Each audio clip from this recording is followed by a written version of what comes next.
أعوذ بالله من الشيطان الرجيم بسم الله الرحمن الرحيم الحمد لله رب العالمين وصلى الله على محمد وآله الطاهرين لا سيما على بقية الله في الأراضين ولعنة الله على أعدائهم أجمعين أما بعد فقد قال النبي صلى الله عليه وآله وسلم بسم الله الرحمن الرحيم الدنيا سجن المؤمن وجنة الكافر. حضرات اکرام السلام علیکم ورحمۃ اللہ وبرکاتہ.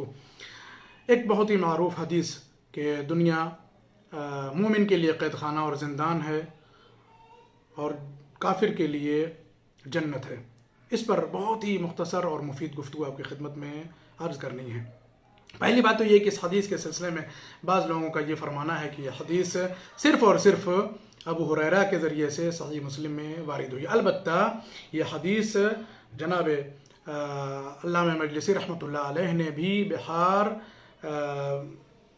میں اسے نقل کیا ہے جو 74ویں نمبر کی جلد میں ہے اور 159 نمبر کے صفحے کے اوپر بھی موجود ہے.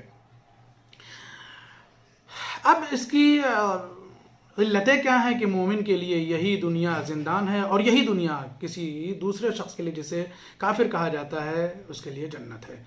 تو پہلی بات تو یہ ہے اس حدیث کے ضمن میں وہ یہ کہ چونکہ مومن حدیثوں میں ہے کہ چونکہ مومن اس دنیا میں اوامر و نواہی پروردگار کا پابند ہے، اس سے گھرا ہوا ہے، یعنی اللہ نے جو حکم دیا ہے اس کا پابند ہے اور جس سے منع کیا ہے اس کا پابند ہے. اس لیے یہ دنیا اس کے لیے ایک قید خانے کی ہی حیثیت رکھتی ہے کہ وہ اوامر و نواہی پروردگار کا پابند ہے. اس کے لیے جو ہے وہ کیا ہے، جگہ جگہ پہ مثلا جو ہے وہ خط قرمز یا ریڈ لائن ہے اور اسے اس کی جو ہے وہ پابندی کرنی ہوتی ہے، برخلاف کافر کے کہ اس کے لیے کوئی پابندی نہیں. لہذا جس کے لیے پابندی ہے اوامر و نواہی پروردگار کی اس کے لیے جو ہے وہ یہ دنیا زندان کے مانند ہے، اور جس کے لیے کوئی پابندی نہیں ہے، آزادی ہی آزادی ہے مثلا کافر کے لیے، تو یہ دنیا اس کے لیے کیا ہے، جنت کی حیثیت رکھتی ہے. دوسرے، مومن کیا ہے، آرزو اور شہوات سے اپنے آپ کو دور رکھتا ہے. جو اس کے دل میں آرزو ہے، جو اس کے نفس کے خواہشات ہیں اور شہوات ہے، اس سے اپنے آپ کو کیا ہے، دور رکھتا ہے. اپنے آپ کو کیا ہے، اس کے ذریعے سے جو ہے وہ مورد امتحان میں رکھتا ہے. وہ اپنے آپ کو مورد امتحان میں پاتا ہے، شہوات سے بچا کر کے، آرزوؤں کو دبا کر کے وہ اپنے آپ کو مورد امتحان اور مورد امتحان میں پاتا ہے. لہذا اس لحاظ سے یہ وہ کیا ہے، اور ساتھ ہی ساتھ وہ عذاب الہی سے بھی کیا ہے، خوفزدہ رہتا ہے. عذاب الہی سے خوفزدہ رہنا اور شہوات سے پرہیز کرنا، آرزوؤں کو دبانا، یہ مومن کے لیے کیا ہے، اس دنیا کو قید خانے کی حیثیت بنا دیتا ہے. برخلاف کافر کے نہ وہ عذاب خدا سے خوفزدہ رہتا ہے اور نہ وہ اپنے آرزوؤں اور شہوات کی کیا ہے، کوئی پرواہ کرتا ہے. جیسی اس کی شہوت ہوتی ہے، جیسی اس کی آرزو ہوتی ہے، اس پر وہ عمل پیرا ہو جاتا ہے. ٹھیک ہے. اب یہاں پر جناب علامہ مجلسی علیہ الرحمہ بھی کچھ باتیں عرض فرما رہے ہیں. وہ ارشاد فرماتے ہیں کہ چونکہ مومن عموماً اور غالباً اس دنیا میں رنج و مشکلات میں کیا ہے، زندگی بسر کرتا ہے. اس کی عمومی زندگی اور غالباً جو اس کی زندگی کا حصہ ہے وہ کیا ہے، مشکلات اور پریشانیوں میں ہی رہتا ہے. زیادہ تر اوقات زندگی اس کے کیا ہے، مشکلات اور پریشانیوں میں ہی بسر ہوتے ہیں. اس لحاظ سے اس کی زندگی اس دنیا میں قید خانے کی حیثیت ہو جاتی ہے. اور ظاہراً کافر کیا ہے، وہ آسائش اور آرام میں ہوتا ہے. ٹھیک ہے. اسی طریقے سے ایک اور علت ہو سکتی ہے مومن کے لیے یہ دنیا زندان ہونے کے لیے اور کافر کے لیے دنیا جنت ہونے کے سلسلے میں، وہ یہ کہ یہ بھی دیکھا جاتا ہے، یہ بھی بات مشاہدے میں ہے کہ بعض مومن جو ہے وہ کیا ہے، کافر کے مقابلے میں زیادہ آرام دہ زندگی بسر کر رہے ہوتے ہیں یا آسائش دنیا ان کے پاس زیادہ ہوتی ہے. ممکن ہے کہ بعض کافر کے مقابلے میں مومن کی زندگی میں آسائشیں زیادہ ہوں، راحتیں زیادہ ہوں، رفاہ زیادہ ہوں، فیسلٹیز زیادہ ہوں بنسبت کافر کے.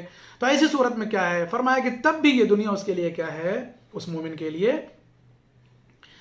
قید خانے کی حیثیت رکھتی ہے. کیوں؟ اس لیے کہ اللہ نے اس کے ایمان و اطاعت و معرفت اور عبادت و بندگی کی بنا پر روز قیامت جو رفاہ اور آسائش اور جو نعمات اور جو راحتیں معین کر رکھی ہیں مومن کے لیے، اس کے مقابلے میں دنیا کی آسائشیں اور دنیا کی راحتیں اس کے لیے کچھ بھی نہیں ہیں۔ تو اس حوالے سے بھی کیا ہے، یہ دنیا مومن کے لیے قید خانہ ہے اور کافر کے لیے جنت ہے۔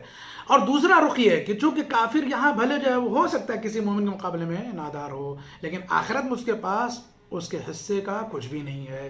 ایمان چونکہ نہیں ہے، کفر ہے، لہذا کفر کا کوئی بھی عوض سوا عذاب الہی اور عذاب الہی کے کچھ نہیں ہو سکتا ہے۔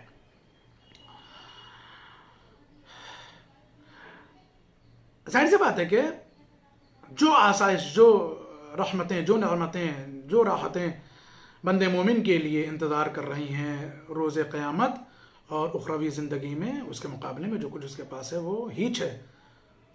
لیکن جو کافر یہاں پر ہو سکتا ہے کہ تنگ دستی میں ہو، ممکن ہے، لیکن اس کے مقابلے میں قیامت میں اس کا کوئی حصہ نہیں ہے۔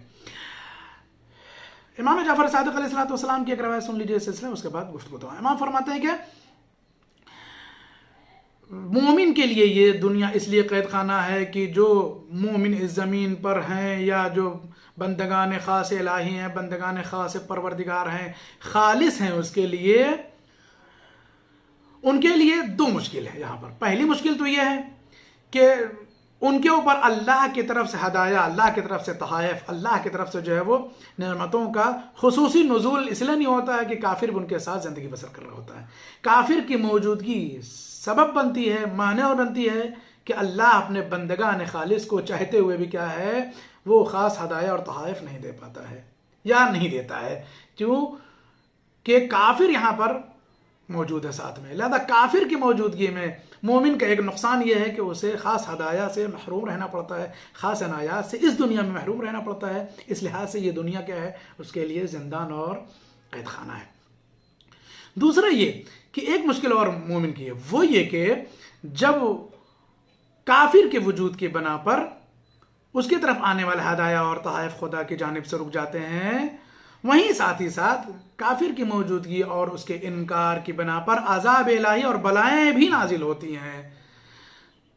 مگر جب بلائیں نازل ہوتی ہیں تو کافر کو بھی اپنی گرفت میں لے لیتی ہیں، کافر کے ساتھ ساتھ مومن بھی اس کی گرفت میں آ جاتا ہے، مومن بھی ان بلاؤں سے متاثر ہوتا ہے، ٹھیک ہے، ان کا سامنا کرتا ہے، اور مومن کیا ہے، پھر مصیبتوں میں مبتلا ہو جاتا ہے۔ امام علیہ السلام یہاں آخر میں ایک جملہ ارشاد فرما رہے ہیں کہ مومن جو ہے وہ کیا ہے، یہ نہ سوچے کہ اللہ نے اسے اس دنیا میں اگر ابتلا میں رکھا ہے، امتحانات میں رکھا ہے، مشکلات میں رکھا ہے، مصائب میں رکھا ہے، تو یہ نہ سوچے کہ اللہ شاید جو ہے وہ اس سے کچھ ناراض ہے، بلکہ امام فرماتے ہیں کہ اگر کسی مومن کی مشکلات یہاں پر زیادہ ہیں تو اس کے ایمان کے تناسب سے ہیں۔ جس کا ایمان جتنا قوی ہوگا اس کی مشکلات اتنی زیادہ ہوں گی، جس کا ایمان جتنا ضعیف ہوگا اس کی مشکلات اتنی ہی کم ہوں گی۔ مومن مطمئن رہے کہ اگر اس کی زندگی مشکلات میں بسر ہو رہی ہیں تو اس کا ایمان کیا ہے، رشد کر رہا ہے، کمال کو پہنچ رہا ہے، اس کا ایمان کیا ہے، اور قوی ہو رہا، مستحکم ہو رہا ہے۔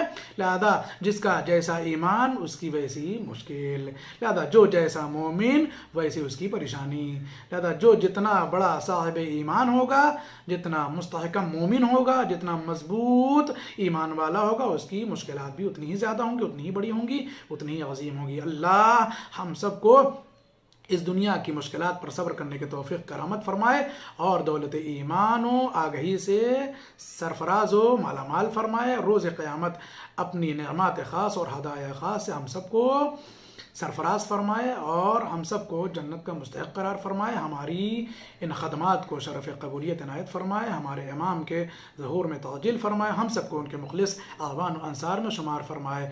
وآخر دعوانا ان الحمد للہ رب العالمین، والسلام علیکم ورحمۃ اللہ وبرکاتہ۔